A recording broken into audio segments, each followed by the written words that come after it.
questions, either let us know by raising your virtual hand, or somehow let us know you have a question, or you can type it into the chat.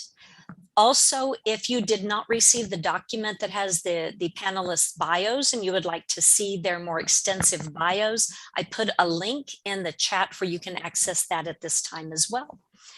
So we will go ahead and get started, because I know you are here to hear from the 4 people on the panel.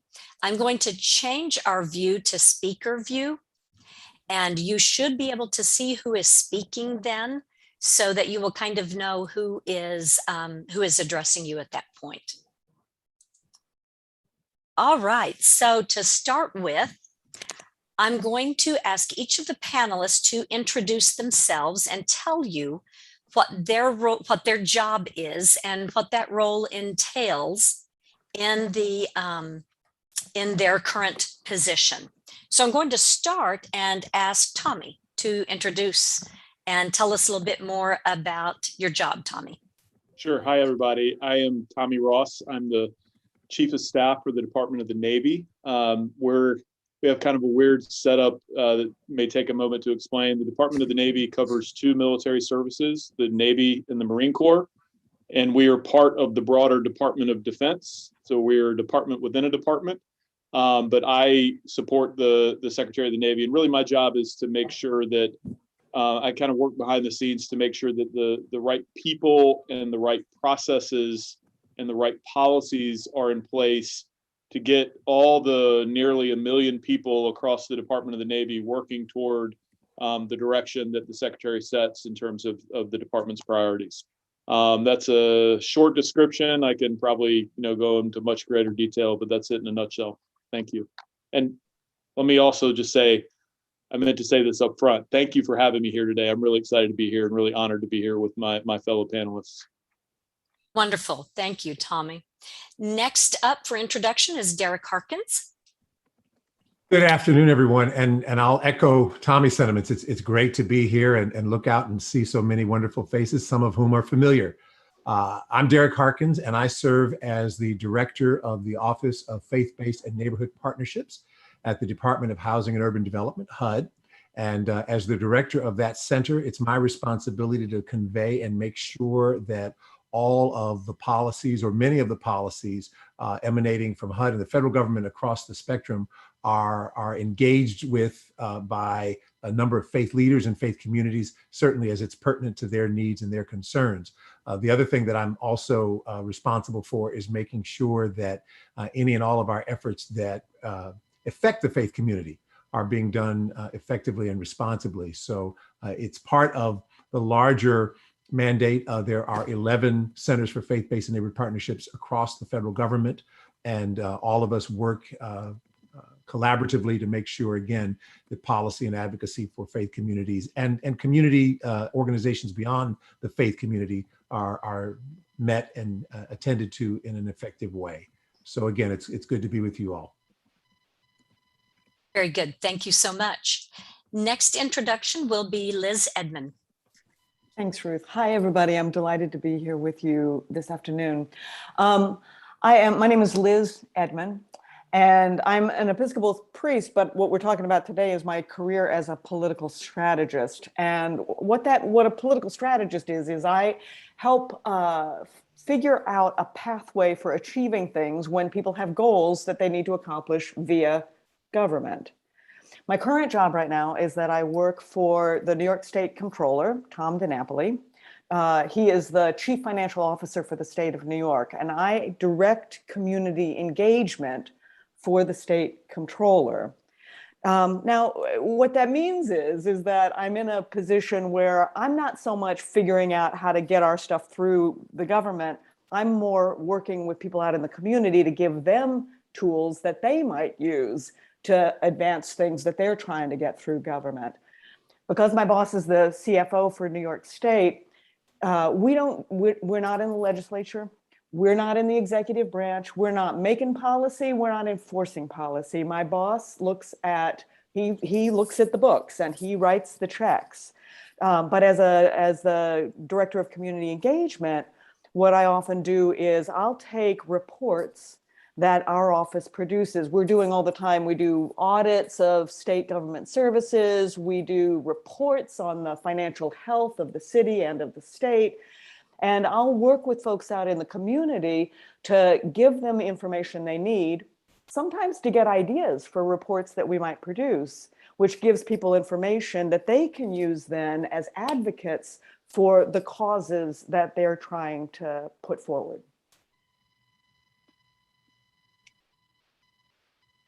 Excellent. Thank you so much.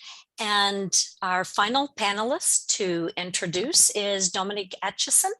Dominique, I will ask you to tell us a bit about what you've been doing in the public sector. Wonderful. And thank you so much for welcoming me here today. And so grateful to be with fellow Union alumni. So from January of 2019 to February of this year, I served as the executive director of the Center for Faith and Community Partnerships for the mayor of the city of New York, Bill de Blasio. And from February until June of this year, I served as the director of faith engagement for First Lady Shirley McCray. And so the first position, the executive director position, was sort of heading up a center that served as a liaison between New York City's faith community and city government, the mayor's office, but also other city agencies, supporting them if there were initiatives that they wanted the community to be involved with, or resources that they wanted people to be aware of, with the sort of knowledge that the faith community is they are trusted ambassadors for the community. So it was kind of like a back and forth liaison position between those two worlds. And with the First Lady, I served kind of in her team, on her policy team, supporting with kind of the faith perspective on the policies that she was championing. So that is me. Wonderful. Thank you so much. So I've asked each of the panelists to prepare an answer for a different question. So I'm going to go back to Tommy and start with from the other end. We're going reverse alphabetical today. So the question that I had asked Tommy to prepare is, in your position, what skills are most highly valued in your office or even in your job? And what things do you look for when hiring new employees or evaluating applicants as you were at one point evaluated? Yeah, and I'll just say, I think my answer is probably the same for the different places I've worked throughout my career. I've been in Congress for many years in a variety of different positions, and elsewhere in the Pentagon, and have had an exposure to most of the government and how different government offices work, and I see commonalities across that. So I'll say, I think in the first part of your question, you're asking what's valued, and that's a little bit different than the skills I might look for when I'm hiring. But I think we tend to overvalue subject matter expertise. Actually, there's certainly there are certainly places, and obviously science-heavy jobs, for example, are one of those places where subject matter expertise probably matters more. But I think it is overvalued. And we can often look to that expertise or long-term experience in a particular community or type of position, and miss the fact that while people may understand people may have the knowledge or may have the experience, they don't necessarily understand the ways of getting things done. And that's really what I look for. For me, the ability to absorb knowledge quickly, and to apply that knowledge quickly in different circumstances is really important. The ability to understand different levers of power and how and when to pull them is really important. The mentality of being a change agent is extremely important. I think for me, I've served in political positions all my life, which is a different mentality than serving in the civil service. But, my feeling is that when I go into a government position, the whole point is to affect positive change. And so if you're not a change agent, then, that's kind of like the biggest qualification for the job. You're kind of missing the boat.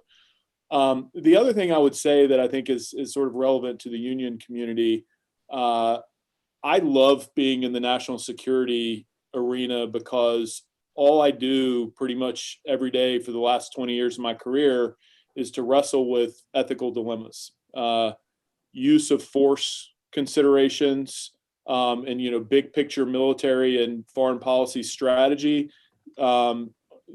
individual personnel issues like the challenges we're dealing with in the military with sexual assault, with racism and extremism, with suicide, dealing with the military's legacy in relation to the environment and climate change. I mean, there are a whole host of ethical dilemmas that we face on a daily basis. And having and let me also say that we are doing that in a highly politicized context. And so the ethical, having an ethical footing, having an ethical compass to guide you in that decision making, particularly as things get more and more politicized, is exceptionally important.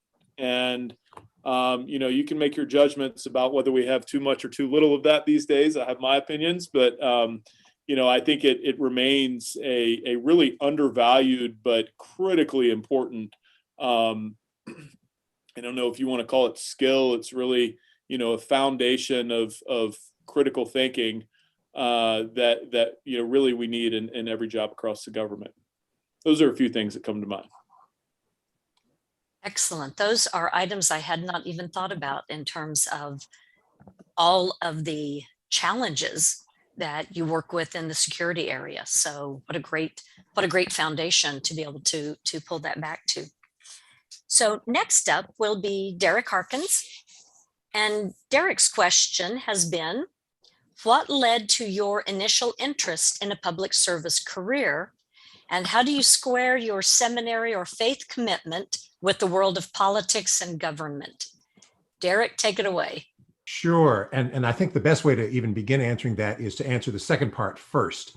And that is that I've never been sort of steeped in the idea that there's a chasm between public policy and even, dare I say, the world of politics and the world of faith and faith communities and all that is part of that. I was very fortunate when I grew up in Cleveland, Ohio. I was sort of on the farther side of the civil rights movement, in the early 70s, et cetera. And yet in the space of that time, I was a member of the Antioch Baptist Church. It's where I grew up. And our pastor at the time and our membership was not shy about being engaged around many of the issues of the day. So in other words, I never started out with the presupposition that there ought to be some gap between the context of my faith and the larger sort of conversations ongoing. But to say that as a young person, I was not steeped in public service like I am now. But what did happen for me is certainly coming to Union and in all the involvements that I had across the spectrum of the years, there's never been that point of, again, disconnect. I served as the assistant minister at Abyssinian, and I'm sure many on this call would know that Abyssinian's got a storied history of being engaged around issues of advocacy. So that's been part of my quote ministerial DNA, I guess you could say, for forever. And how that sort of evolved was cultivation of relationships. When I went to Washington, D.C. to serve at the 19th Street Baptist Church, I cultivated a number of relationships there that ended up on Pennsylvania Avenue, if you will, and had a chance to work closely with then the Office of Faith-Based and Neighborhood Partnerships as it was established under the Obama administration. And in the course of that, got more and more involved, not only in just being one of the wide range of clergy who were part of that work, but became more sort of deeply vested. Ended up being asked to come on board at the Democratic National Committee in the 2012 election cycle to serve as the director of faith engagement and faith outreach, which we did. And from that point on, stayed pretty close into this kind of work. circled back to the DNC in 2019 to do the same work again for the 2020 campaign. And subsequent to that, was asked to come on board in the administration. And I think I'll just say this, one of the other things about the work that I do now at HUD that is, to me, so important is that I get to, during the campaign, it's all aspirational. You're telling potential voters what you hope to be able to accomplish. But now that I'm in the context of housing and urban development, the very first thing that we contended with when I came on board earlier this year was emergency rental assistance and dealing with the very real crisis reality of people potentially being out of their homes, especially on the other side of the eviction moratorium. So we had to make sure that we engaged with faith leaders and faith communities about equipping them with the information they needed to make sure that their constituencies were able to also be equipped. So it meant I was jumping into some very real and concrete and not simply theoretical issues. And I think that to me is the embodiment of what I'd like to think is the ideal of certainly being a minister. And so I don't see a disconnect or a chasm between the two at all. Wonderful. Thank you for that insight. We often think of there being such a disconnect, but not always true. And I think it depends so much on how one approaches one's public existence, for that matter. So thank you very much for that information. Liz, you are next, Liz Edmond. And Liz's question is, what has been the most fulfilling part of working with the public or in the public sector for you? And how does your understanding of faith, ethics, or social justice inform upon your approach to your work? Ruth, I really want to thank you for this question because I've spent some time today, particularly really thinking about this, and it's helped me get in touch with some of the meaning in my work with the Comptroller's Office that I don't pay a lot of attention to. I mean, Derek, you're 100% right that they're not disconnected, but sometimes you lose sight, sometimes of the big picture. And so today's been a really nice day to kind of get back into that. So, but Derek, I'm going to take a page from your book here and flip those questions, because I think that because the bigger picture of meaning for me is how I then the meaning of the work flows out of that. So super big picture here. We're in a Reformation moment.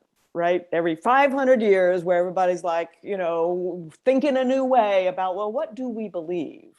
And one of the big questions that always comes into play in Reformation moments is, what is our authority? I'm convinced that part of what we're turning to right now is the realization that human experience itself is authoritative. And particularly we're listening to the voices of people who have experienced oppression and suffering at the hands of others who are trying to profit off of that in some way. As a queer theologian, what I do in Queer Virtue is flip a traditional script, and instead of asking what does Christianity teach us about human sexuality, I flip that and lift up LGBTQ experience as authoritative, and then ask, what does that teach us about Christianity? So, a minute ago, I was talking about my work in community engagement and how a big part of what I do is bring the products of my office, the audits, the reports, the financial analyses, and I bring those out to people. In fact, very often that work goes the other way. I'm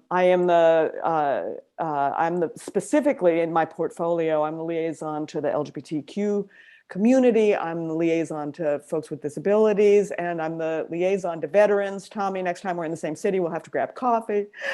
And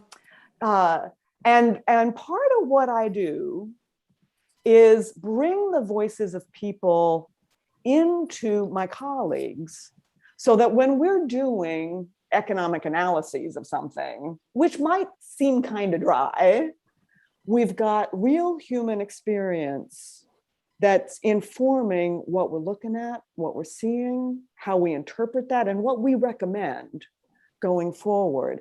And I'll give you a great example of this. So just before the COVID shutdown, we organized a roundtable for folks with disabilities, and the controller sat down with people and he listened carefully to, these were advocates at the table. What kind of work did they do? He talked about what the controller does, because a lot of people don't know what the controller does.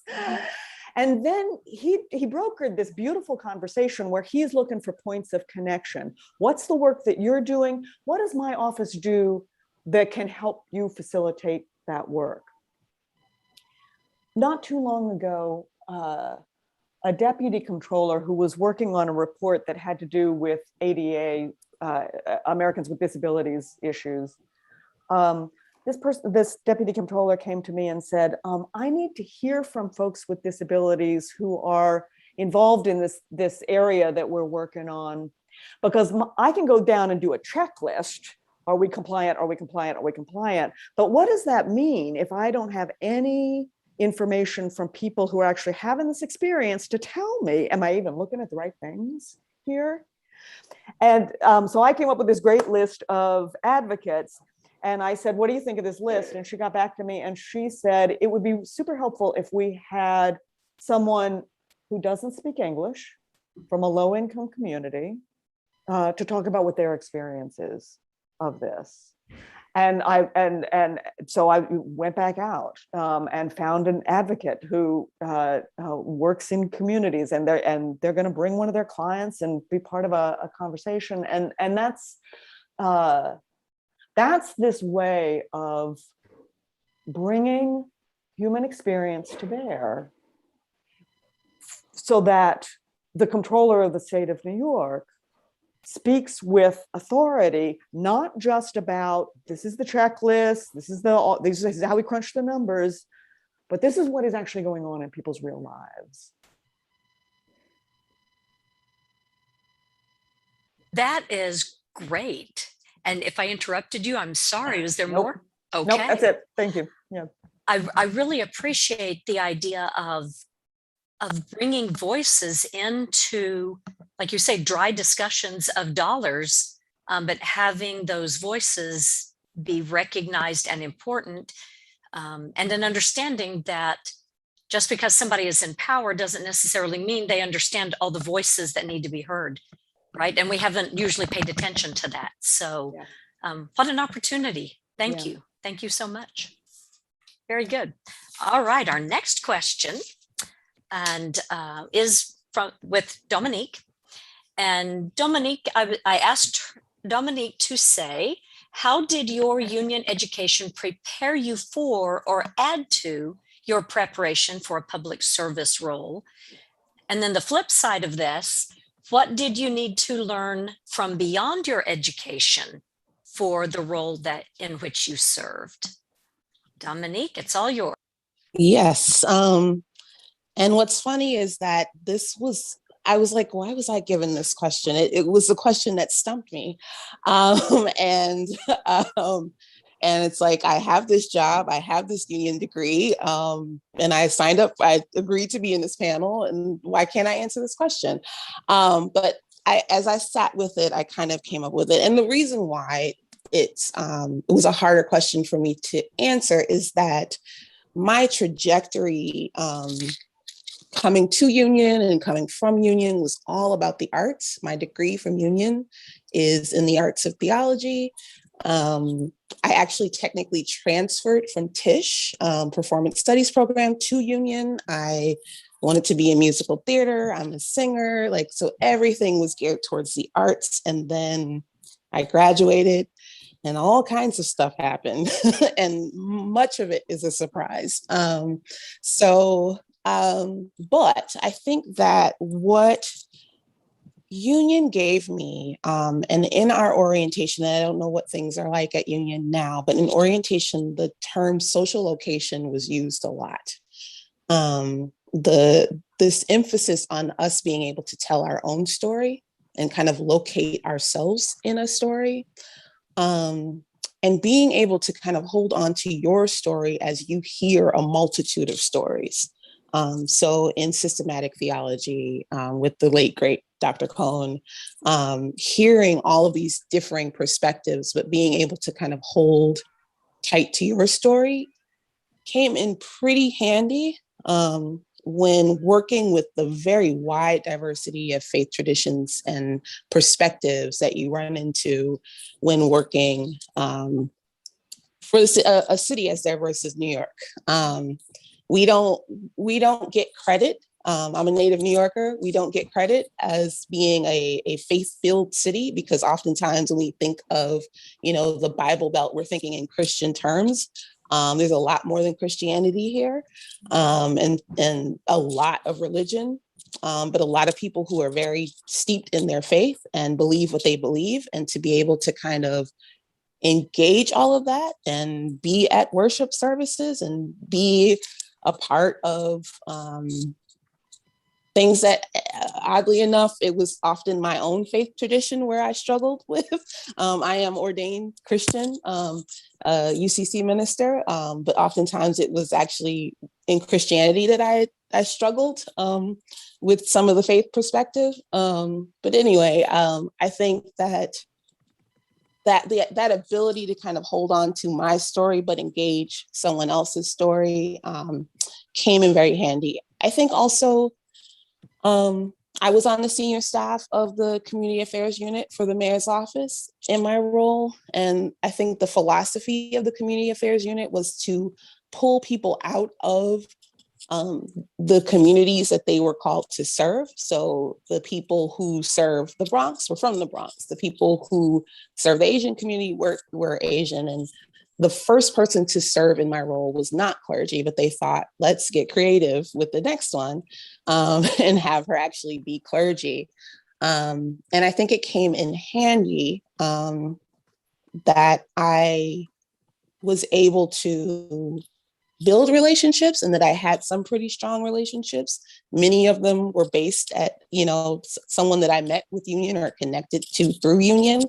And my energy has shifted recently, but at Union, I was known to be someone who didn't hold my tongue and told the truth. And so it came in handy to work for an elected official and be known to be someone who's not going to lie, regardless of the situation. And I think that voice was definitely developed at Union.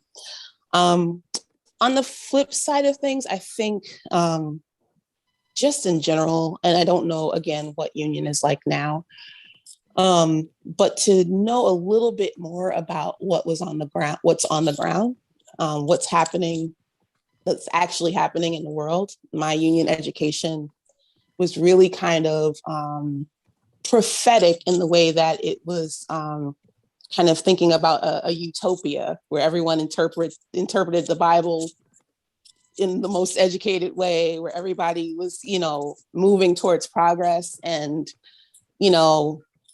Dr. Harkins was actually my minister at Abyssinian. So I grew up in that sort of utopia too, where like politics and God were in the same boat.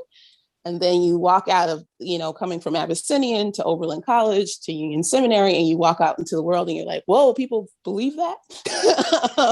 And you have to figure out how to like engage that. So I think just more information about like how to interact with people who have never heard of kind of what you're learning at Union. I think, and I see it, I can tell who's a recent Union grad, like folks who are like, you're wrong. and like, your theology is bad. And it might be true, but it's like, you can't really kind of move through life like that. And so like more education on how to kind of connect with people who you have differing theologies with, but still work with them. I know I just said the opposite of what I said before, but both things are true. Thank you. So your answer is all of the above. Need to be able to do all of that and Yes. part of what came from your interaction at Union. I love what you were able to go back to and think that probably didn't even occur to you in terms of learning your own story, but also kind of learning to stand your ground with that story and not be shaken. That could have been encouraged and nurtured at Union. May not have started there, but it might have encouraged and nurtured that. So I'm glad that it kind of got you back to thinking about what that might have been. Thank you, Dominique. So now I've asked each one of them to finish with an answer to the question of what one bit of advice would they give to someone, a seminarian, who wanted to consider a career in the public sector in some way, in public service. So I'll shake things up a little bit this time. And Liz, I'm going to go with you next on that one. All right. The one piece of advice I would give is don't lose sight of the fact that public service is first and foremost about service. Tommy was talking earlier about knowing how government works, and government really is a professional world. Learn about it. Understand how it works so that you can serve well. A government position can be a beautiful platform for a strong prophetic voice. But if you don't know how to accomplish the things that you're talking about, it's just hot air. So remember that that serving demands understanding how to accomplish the things that you are advocating for. Very good. Thank you so much. Okay, next I'm going to call on Tommy. What one bit of advice do you have to offer? Well, I'm going to give you two. One is do it, dive in. We need public servants, and especially people that come with the kind of spiritual and academic training that you get at Union. So please dive in.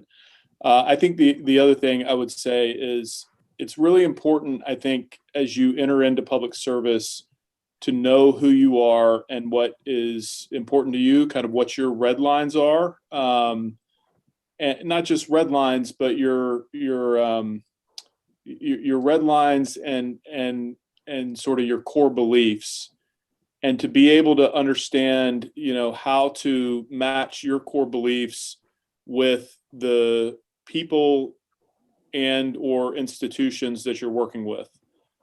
Not every public service job is going to be a good fit for everyone from that standpoint. And I think, part of it is understanding where to draw the line and walk away when you can't any longer be associated with an institution or an individual who is working toward objectives that you fundamentally disagree with. But part of it is figuring out where to align yourself so that you can, as Liz was just talking about, really, dive into the service aspect of public service and give your all to advancing objectives that you believe are best for the community, the nation, and the world. Excellent. Thank you so much. Dominique, I'm going to go back to you. Sure. I mean, again, my trajectory was a little bit strange. And so my advice may be different than others. It is different than others, but my advice would be do whatever you do and do it well and stay present. I got this job because I was working at a church that was well connected with city government, and the first lady came to the church and I introduced the first lady, and then things sort of snowballed from there. And then they found out that I knew certain people and had contacts. But I think if, I'm a recovering shy person. If I had not done that, if I had said, no, I don't want to be that public, it wouldn't have worked. I think a lot of people think the goal is to kind of just like be up in people's faces and just like, tell people how great you are. But I think it's really about being great as opposed to telling people how great you are. Not that I'm great, but just, being it as opposed to telling people how that you do it. And because my experience from inside is that it's always this sort of like, we're looking for someone who can do fill in the blank that has these certain skills, who do you know? It's not often like the application process that gets it. It's like, who do you know that can do this? And so if you are known to do fill in the blank, then people might call your name in that sort of meeting. So yeah, I think that it's really about just like, sometimes I say stay cute, just sort of being present and doing what you do well is my advice. I like that. Very good. And finally, Derek, what advice do you have for those who might be considering public sector, public service? You know, I think there's a little bit of a consistent thread through all of these answers, because mine is going to sort of hover around some of what's already been said. And I guess part of it is for me to keep things on a human scale.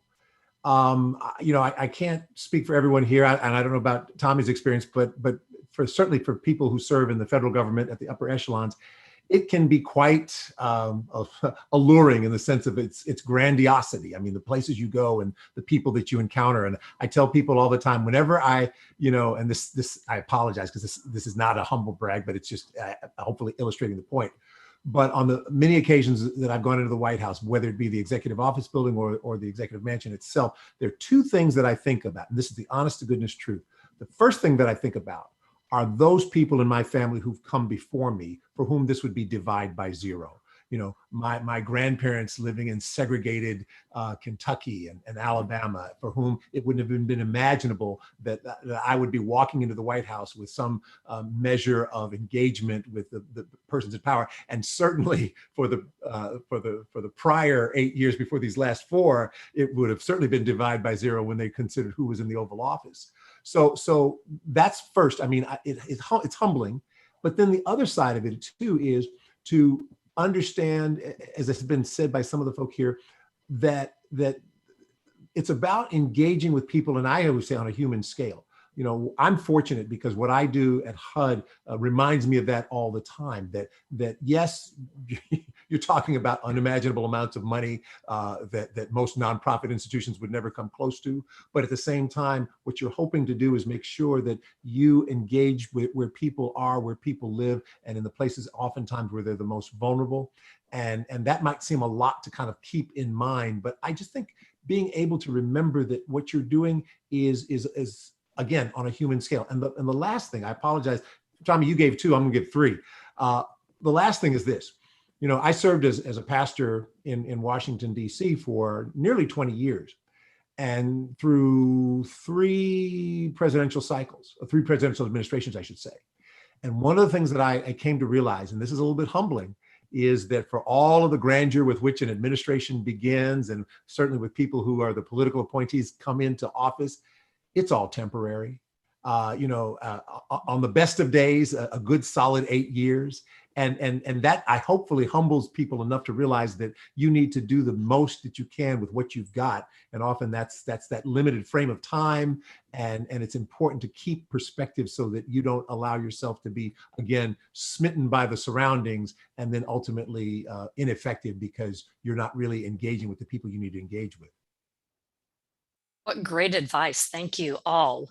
I'm reminded of having learned at one point that every 4 or 8 years, a good chunk of the population of Washington, D.C. just turns over. There's just this huge, churn at that point. And I remember learning about that and realizing just how temporary this can be for those working in those arenas.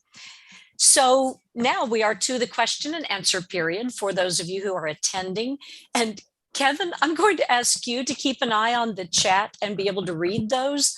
My glasses don't see my computer screen without me making really funny faces into the camera. So I'm going to let you read the questions that are already in the chat. And if there are others who have questions, maybe I don't know what will work best. Ian, you might know, or Kevin, whether to keep it on speaker view so that we can see if people have raised their hands or not. People raise there are 2 questions in the chat. Okay. And I'll read those. And then if you have any other questions, to please raise your hand and then just unmute yourself and ask, our panelists. So the first question is for Liz, and and she's the Luke Sevier. Hope I'm pronouncing your name correctly. Question for Liz and any other ordained Episcopal priest. How do you still pursue outside diocesan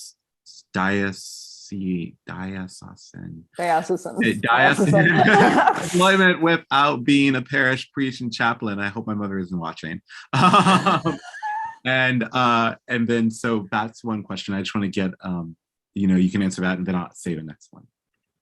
So thanks, Luke, for that. I'm wondering if you are asking that knowing that within the Episcopal Church, you've got to keep your foot into the diocese all the time. So the way that I do that is I have two parallel careers, essentially. I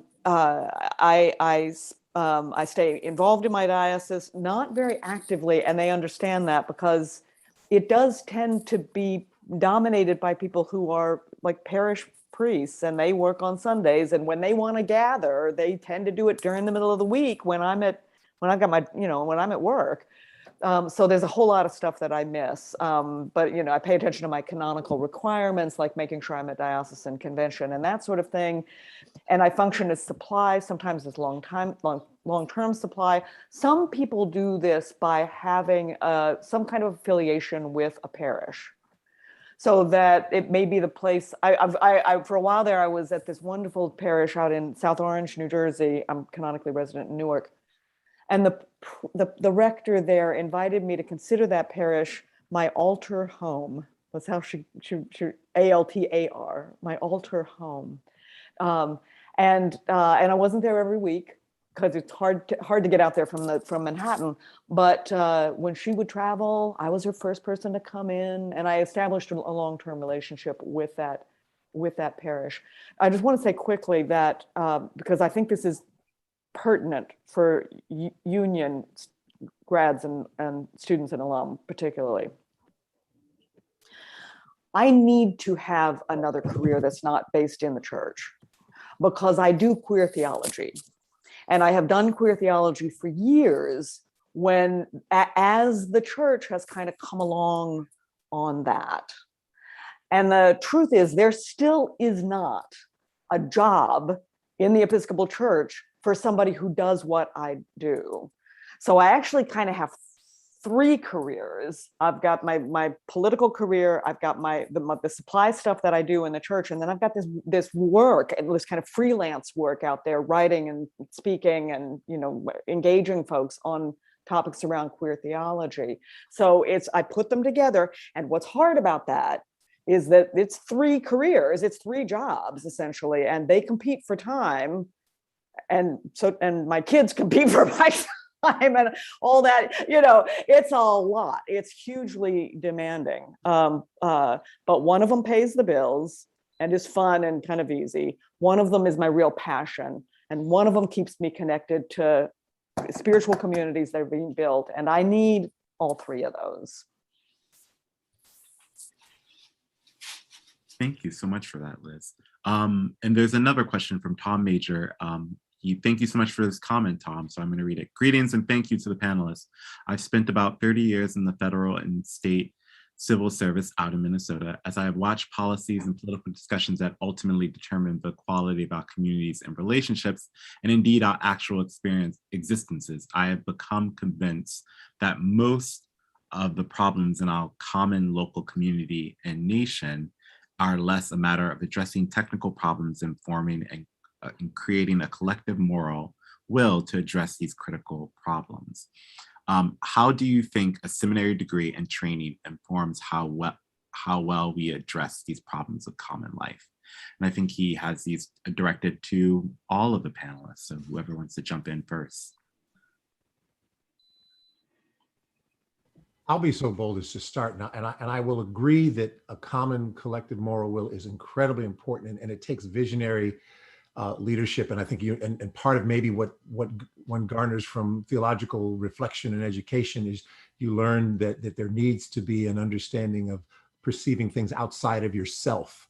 And I don't mean by that necessarily something transcendently ephemeral, but I just mean the idea that we're bigger than just our own sort of context. That is important. but I'll be a little bit sort of, I'll push against the grain a little bit to say this. I completely agree that yes, there has to be a larger moral vision and purpose. But in that parable where Jesus feeds the 5,000 plus, the beginning of that action is where everybody gets counted out. In other words, there's a tally taken, a census, if you will. And I make the point by saying the point I'm trying to make is that I think it shows that there have to, on many occasions, be some very tactile and, dare I even say it, transactional things that are able to unfold so that services and capacity and all those other things that need to get to people are able to get to them. And again, I refer to my corner of the world that I work in, where it is important to understand that when you're talking about things as basic as shelter and housing and access to all of that, there are going to be some very, again, policy-driven, transactional things that need to be a part of the conversation. So equipping people to do that, but at the same time, I think having that larger sense and being motivated by that larger sense is very much an important combination.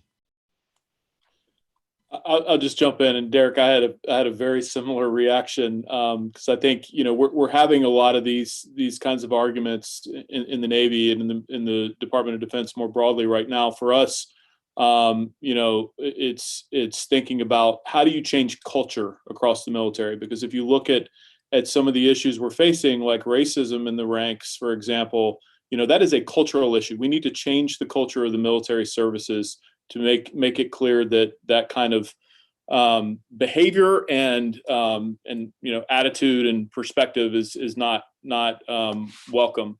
But how do you change culture? Well, there are a lot of technical issues wrapped up in producing culture. And so, you look at military, the way that we approach military professionalism, we have asked military service members to dress like white men, to adhere to professional appearance standards that reflect white male grooming habits, patterns, et cetera, for years and years and years. And that obviously creates, a culture that is not inclusive.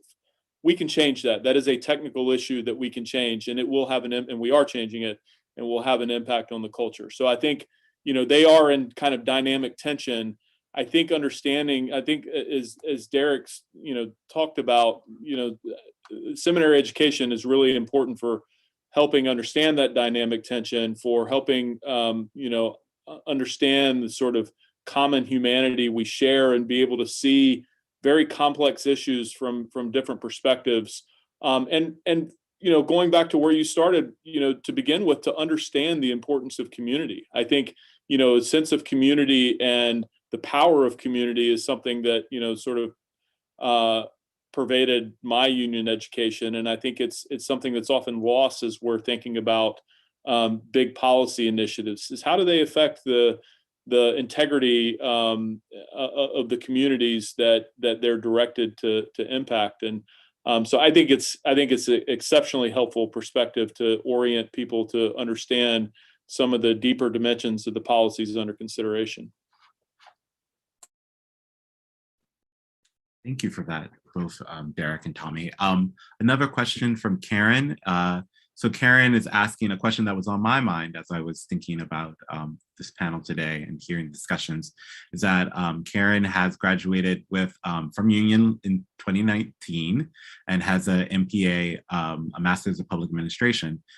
Karen's recently moved to Chicago and is trying to get into public service here, but none of the positions on the City of Chicago's website make sense, and she has no connections in that community. What are any thoughts on how to begin?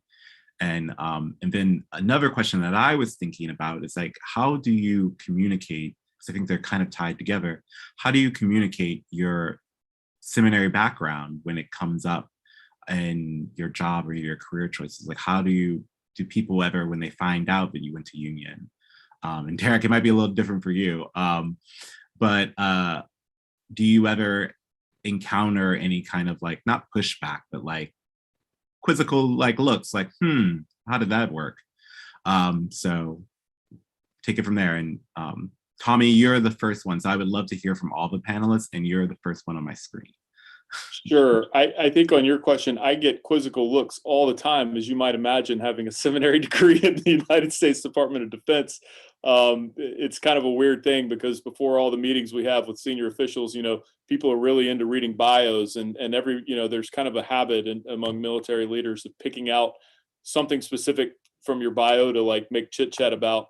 And I'm not sure anybody's ever not talked to me about my seminary background. So it's kind of fun. It's actually helpful for me to walk them through the what is a very clear connection for me, but isn't always apparent to everyone else between my public service and my seminary background. So it's kind of a good conversation topic. I think I unfortunately can't help a lot on Chicago. I think, in general, in terms of getting into public service, my experience is really at the federal level. And what I have seen is that, the more people that you can talk to, the better, because many job opportunities are identified and filled before they ever become public. And I'm sure that's true in a lot of different places. It's difficult, obviously, if you're moving to a community where you don't have a lot of connections. And so I think, a big part of the first challenge is figuring out, how you can, what strategies you can figure out to, get in front of people that are in public service, or, have their own connections to public service. And that's tough. And I don't have any great advice in Chicago, because I feel like that's pretty, geographically specific. But I hope you won't lose hope there, because I'm sure, like I said, we need public servants everywhere. Liz? Yeah, Karen, God bless you. Wow. One of the reasons I'm in New York now is because I was in Chicago, and I'd been doing some ministry that wasn't working out. I needed to fall back on my political career, and I couldn't crack the Chicago political system. And I was coming from, like, I'd been, directing government affairs at the Met. I know New York City. I happen to have this interesting experience finding myself at a dinner one night sitting next to Richard Daley, then mayor. And I turned to him and I said, I want you to explain Chicago politics to me, because I understand New York politics, and Chicago politics is this other thing, and I don't get it. And the one really pragmatic piece of advice that I would give is that it is so hyper local in Chicago that my best practical advice would be to find out where in your neighborhood people are gathering and meet some folks there. Because if you don't have a basis for that network, it's got to be super local. If you don't have a basis, my experience was you can't crack it. You can't crack it as a normal kind of job search kind of thing. So good luck. Yeah, and I just think that also in general, following up on that, Liz, about the super local aspect of just always when you move to a new community, finding the Democratic clubs or the ways of getting involved in civic engagement. I think that all cities, even though I love everyone's commitment to being like, I can't help you in Chicago, but it is when you think of big major cities, whether they're big or small, like it all goes back down to hyper local civic engagement. So Dominique, do you have any, I'm thinking because you both are fellow recent alums, and I love hearing your background and story. And I'm going to say a little bit of like a hustler, because I love the different ways. Any advice that you have? Recent-ish. It's been a minute. Recent-ish.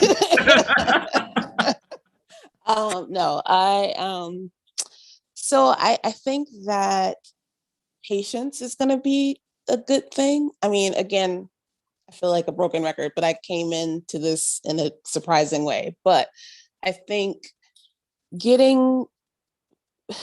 connecting with, like everyone's been saying, hyper local, getting connected to people in the community, letting folks know that this is what you're looking for. If you are someone who is connected to a particular faith tradition, it might make sense to figure out what house of worship is connected to government. The houses of worship that have, elected officials in their membership, like just think strategically about who is where, and kind of listen for that and listen to people's advice. Knowing that people who are there will know more than you do, even if something seems kind of silly or weird. If they're from there, they're going to know. And just, I think Union's alumni network is amazing. So if there's a way to kind of tap into that to figure out who's where and who has some kind of connection, it can sometimes be kind of a domino effect, to, like this person knows that person and this person knows that person. So, a lot of times when I'm looking for something, I'll just sort of tap into the Union network and say, who knows somebody that does this? And that it often turns up something. In terms of people being confused by my Union degree, I don't think anyone at City Hall cared.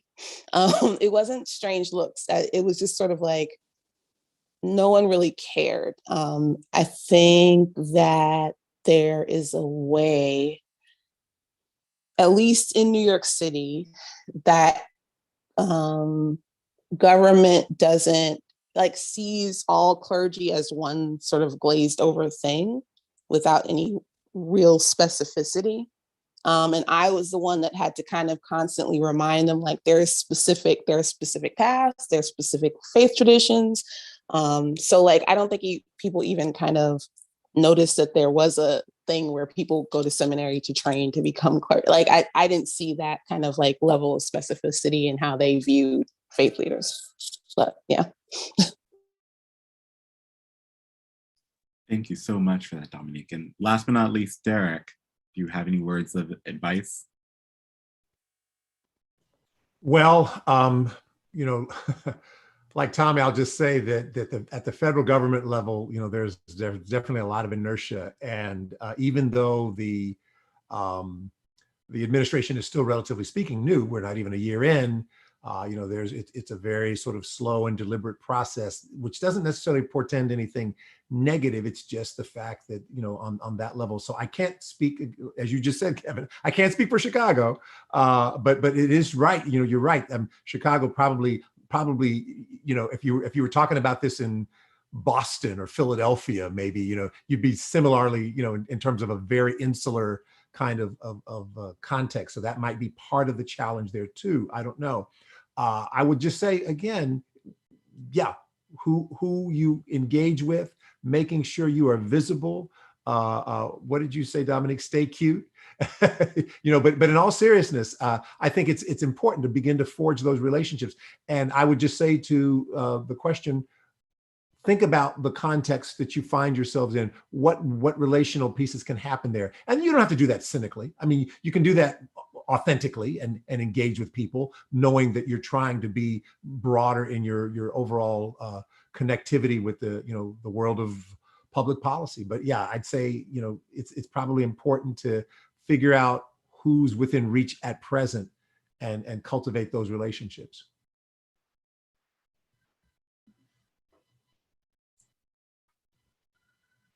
I am muted. You would think that I wouldn't know that 18 months into the pandemic.